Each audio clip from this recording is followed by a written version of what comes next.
Hi guys, I am Anbarase. This is my YouTube channel. Today in this video we discuss about types of support and the support reaction and indeterminacy of the structure in structural analysis. So structural analysis அப்படின்றது என்னன்னா ஒரு ஸ்ட்ரக்சர்ன்றது beam காலம் slab இது எல்லாமே joint ஆனது தான் வந்து ஸ்ட்ரக்சர்னு சொல்கிறோம். இந்த ஸ்ட்ரக்சரில் எக்ஸ்டர்னல் லோட் ஆக்ட் ஆகும்போது இன்டர்னல் ஃபோர்ஸ் டெவலப் ஆகும். இந்த இன்டர்னல் ஃபோர்ஸை ஃபைண்ட் பண்ணுற ப்ராசஸ் தான் ஸ்ட்ரக்சரல் அனாலிசிஸ்ன்னு சொல்கிறோம். So external load means dead load, live load, wind load, earthquake load, snow loads, and internal forces means shear force, bending moment, torsion, axial force. So due to external load, internal force developed in each part of the structural element. The internal force find பண்ணுற process தான் structural analysis ன்னு சொல்கிறோம். So இப்போ structure எப்போயுமே design பண்ணுறதுக்கு முன்னாடி first analyse பண்ணுவோம், அப்புறம் தான் டிசைன் பண்ணுவோம். ஸோ ஸ்ட்ரக்சரல் அனாலிசிஸ்ன்றது மோஸ்ட் இம்பார்ட்டண்ட் டாபிக். போகலாம். Types of support. Support means resist moment due to external load. So moment resist பண்ணுறப்போ சப்போர்ட்டில் ரியாக்டிவ் ஃபோர்ஸ் ப்ரொடியூஸ் ஆகும். அந்த ரியாக்டிவ் ஃபோர்ஸஸ் தான் support reaction or unknown reaction சொல்கிறோம். ஸோ அன்னோன் ரியாக்ஷன்ஸ் என்னென்னா vertical reaction, horizontal reaction and moment. Translation resist பண்ணுறப்போ force produce ஆகும் in particular direction. Vertical ஆக்சிஸில் ட்ரான்ஸ்லேஷன் ப்ரிவென்ட் பண்ணுச்சுன்னா vertical force or vertical reaction produce ஆகும். Horizontal டைரக்ஷனில் translation prevent பண்ணுச்சுன்னா horizontal force or horizontal reaction produce ஆகும். Rotation prevent பண்ணுறப்போ moment produce ஆகும் சப்போர்ட்டில். So it depends on the types of support. So நம்ம ஸ்ட்ரக்சரல் அனாலிசிஸில் காமனாக யூஸ் பண்ணுறது fixed support, hinged support and roller support.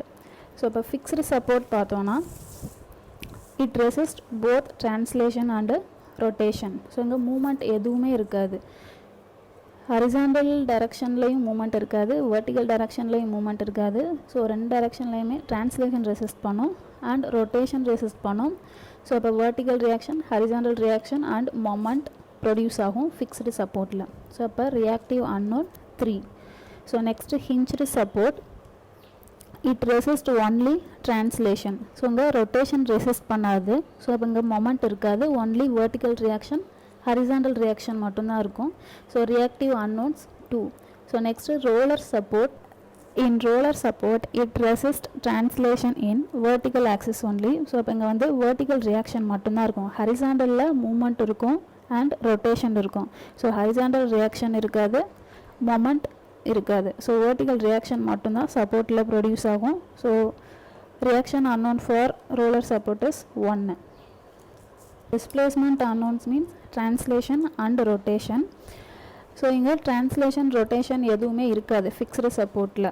So first fixed support பார்த்தோம் அப்படின்னா ட்ரான்ஸ்லேஷன் இல்லை, ரொட்டேஷன் இல்லை. ஸோ எல்லாமே வந்து ரெசிஸ்ட் பண்ணிடும். ஸோ அப்போ ட்ரான்ஸ்லேஷன் ரொட்டேஷன் ரெண்டுமே இல்லை. So 0. displacement unknowns for fixed support is 0. next hinged support. So இங்கே hinged supportல ரொட்டேஷன் இருக்குது பட் ட்ரான்ஸ்லேஷன் ரெசிஸ்ட் பண்ணும். ஸோ அப்போ ரொட்டேஷன் மட்டும்தான் இருக்குது. ஸோ இங்கே displacement unknowns 1. Next roller support. Roller சப்போர்ட்டில் ஹரிசாண்டல் ட்ரான்ஸ்லேஷன் மூமெண்ட் இருக்குது. So horizontal translation, next rotation. So displacement unknown is 2. Next determinate structure. Structure that satisfy the condition of equilibrium are called determinate structure. So number of unknown minus number of equilibrium equations are equal to 0 இருந்தது அப்படின்னா அது determinate structure. Number of unknowns என்றது so the reaction unknowns depends on the types of support. Number of equilibrium equation நமக்கு தெரியும், sum of horizontal force, sum of vertical force and sum of moment equal to 0. So number of unknown minus number of equilibrium equation equal to 0 இருந்ததுன்னா determinate structure. Next indeterminate structure. So the structure does not satisfy the condition of equilibrium are called indeterminate structure. That is number of unknown minus number of equilibrium equations are not equal to 0. So not equal to 0 இருந்ததுன்னா indeterminate structure.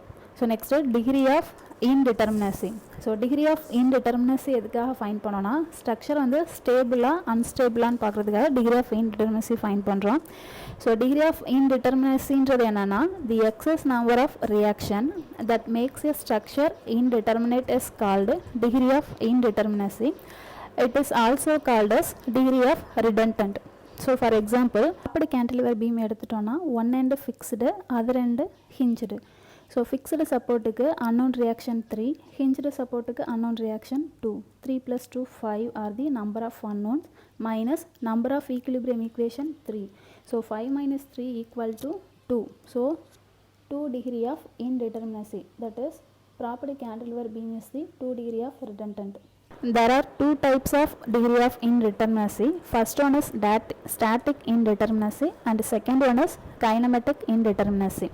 So in static indeterminacy, it is equal to the external indeterminacy plus internal indeterminacy.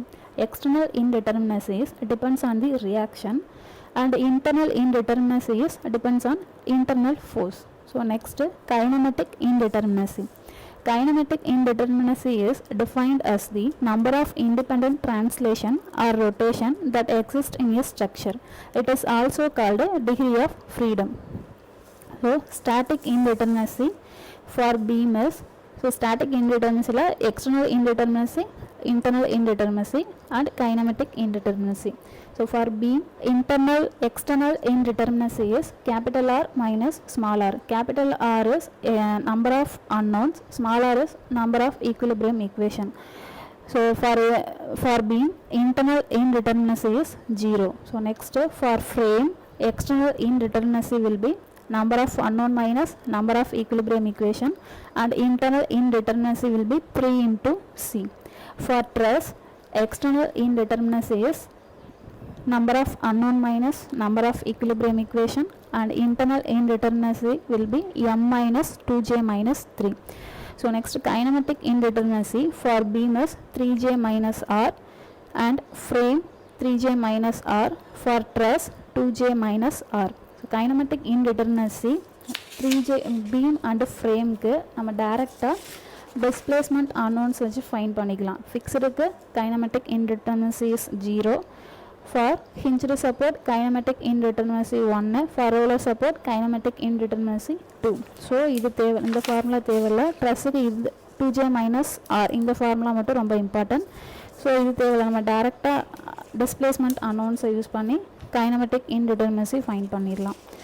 Capital R will be number of unknown reaction, small r will be number of available equilibrium equation plus additional equation due to internal hinge if any. இது ப்ராப்ளமில் என்னன்றதை நான் explain பண்ணுறேன். So m will be number of member, j will be number of joints and c number of closed loops. I hope you understand this video. உங்களுக்கு இந்த video பிடிச்சிருந்ததுன்னா like பண்ணுங்கள், share பண்ணுங்கள். Doubts இருந்ததுன்னா கமெண்ட் செக்ஷனில் comment பண்ணுங்கள் and please do subscribe my channel. Thank you.